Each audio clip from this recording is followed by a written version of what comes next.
कि ये जैसे मां ब्रह्माणी हो।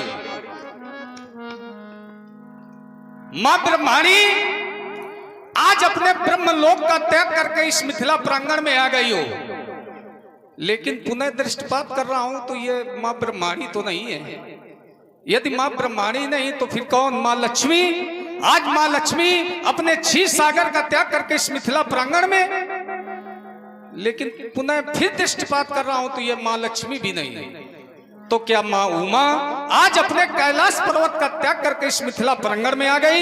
यदि मां उमा तुम्हें इस मिथिला प्रांगण में आना था तो एक बार बताना था।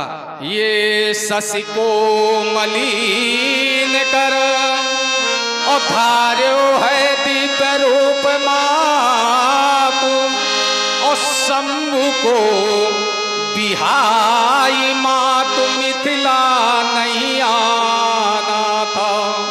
क्यों?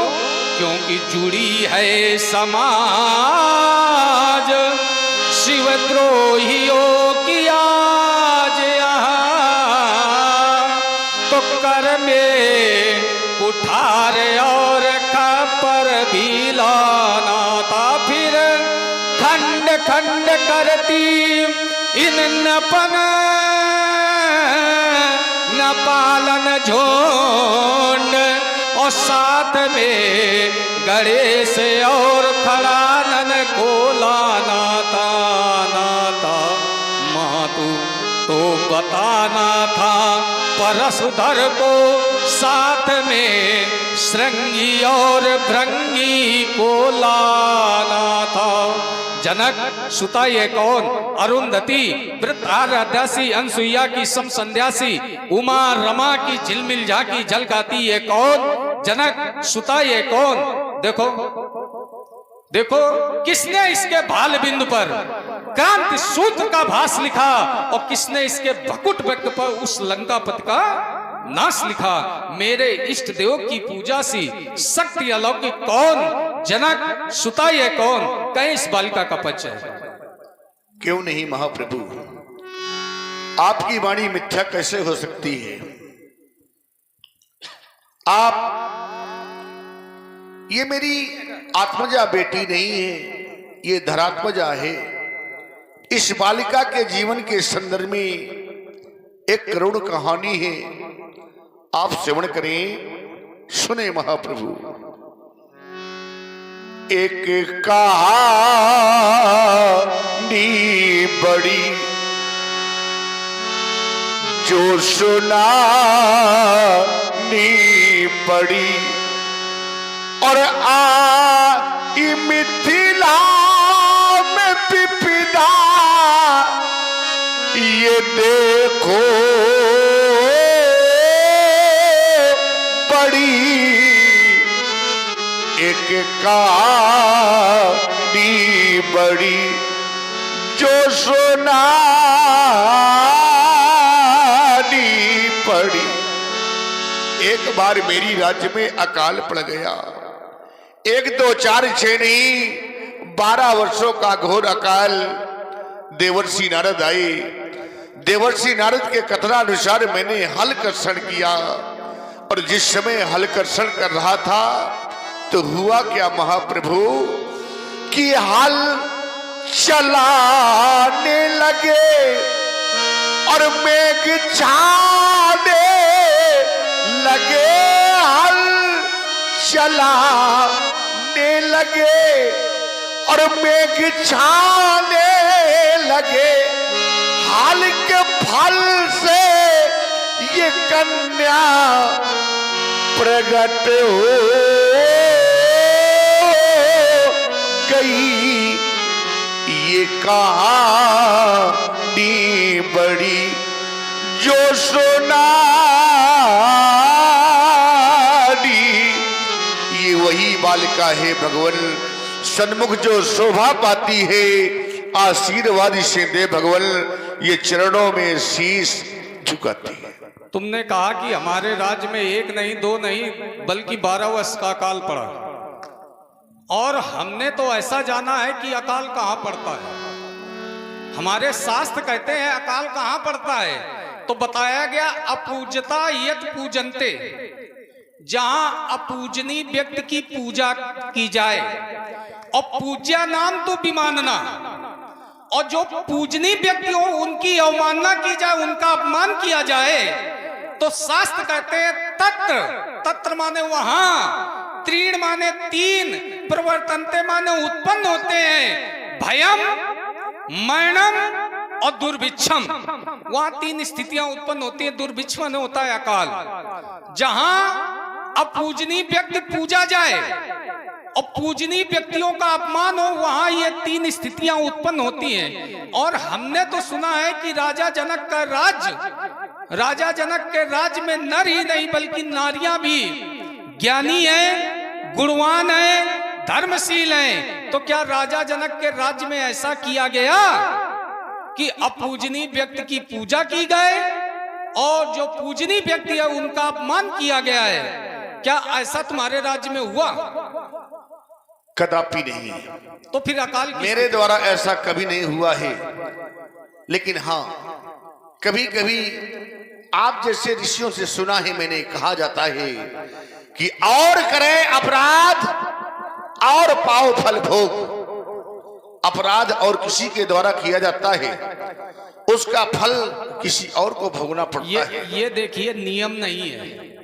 ये जो बता रहे हो, पढ़ रहे हो कि और करे अपराध को और पाए फल भोग, अति विचित्र भगवंत गति, ये नियम नहीं है। नियम ये है काहू न को सुख दुख कर दाता और निज कृत कर्म भोग सब भ्राता, ये नियम है। वहां तो एक राजा था, राजा ने अपनी रानी को वरदान दे दिया था। वरदान के फलीभूत भोग किसको भोगना पड़ा? पुत्र को। वनवास का भोग किसको भोगना पड़ा? पुत्र को। तब वहां राजा ने विकल होकर यह बात कही थी कि और करे अपराध को और पाए फल। अपराध हमने किया और अपराध का भोग पुत्र को भोगना पड़ा। ये सब जगह नियम नहीं है। सब जगह के लिए नियम एक है कि काहू न को सुख दुख कर दाता और निज कृत कर्म भोग सब भ्राता। और गीता में भी भगवान ने कहा है अवश्य में भोक्तव्यम कृतम कर्म शुभाशुभम। व्यक्ति को अपने किए हुए कर्मों का भोग अवश्य भोगना। तो हमें को लगता है अकाल की स्थिति नहीं है, यह अकाल की स्थिति तुमने उत्पन्न की है। चलिए क्या चाहते हो? मेरे द्वारा तो कभी ऐसा कोई अपराध हुआ नहीं है। देखिए एक हमारा चिंतन है, अब हम बता दे रहे हैं, ये एक हमारा चिंतन है। देखिए राजा जनक के राज्य में सब ज्ञानी सभा है। बताया गया पुर नर नार सुभग सुचसंता धर्मशील ज्ञानी गुणवंता। राजा जनक के राज्य में पुरुष ही नहीं बल्कि यहाँ नारियां भी गुणवान है, विद्वान है, धर्मशील है इत्यादि सब। जैसे गार्गी जैसी विदुषी महिला जिनके राज्य में हो। तो हमारा चिंतन ये है कि राजा जनक के राज्य में सदैव शास्त्रार्थ होता रहा और राजा जनक ने बहुत से लोगों के साथ शास्त्रार्थ भी किया और उन्हें जो अगर शास्त्रार्थ में हारे हैं तो उन्हें दंड भी दिया। जैसे अष्टावक्र के पिता ऋषि कहोड़ को भी इन्होंने जब शास्त्रार्थ में इनके द्वारा हारे तो उन्हें जल समाधि दे दी गई थी। और पुनः अष्टावक्र जी ने जब शास्त्रार्थ किया, शास्त्रार्थ करने पर ये हारे, ये नहीं बल्कि इनके राज्य में एक मंत्री नाम का विद्वान था। वो मंत्री जब उनसे अष्टावक्र जी से हारा तब उसको जल समाधि देकर और महाराज ऋषि कहोड़ को बाहर निकाला गया। तो तुम्हारे राज्य में शास्त्रार्थ सदैव होता रहा और शास्त्रार्थ के कारण ही क्या हुआ कि तुम्हारी जो प्रजा है वो अपने कृष्ण कर्म का त्याग करके केवल शास्त्रार्थ कर्म में लग गई।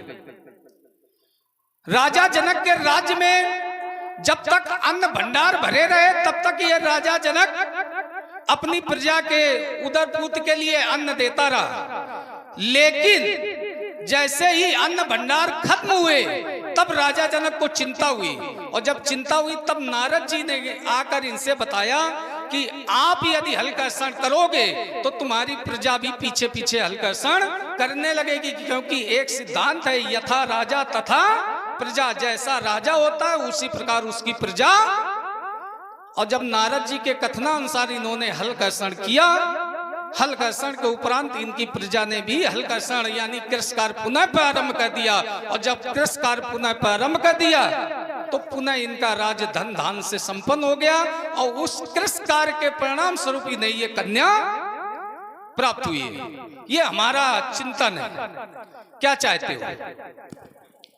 आशीर्वाद चाहता हूँ, बेटी को आशीर्वाद। बिटिया को, बिटिया भूमि से उत्पन्न हुई है। अवश्य।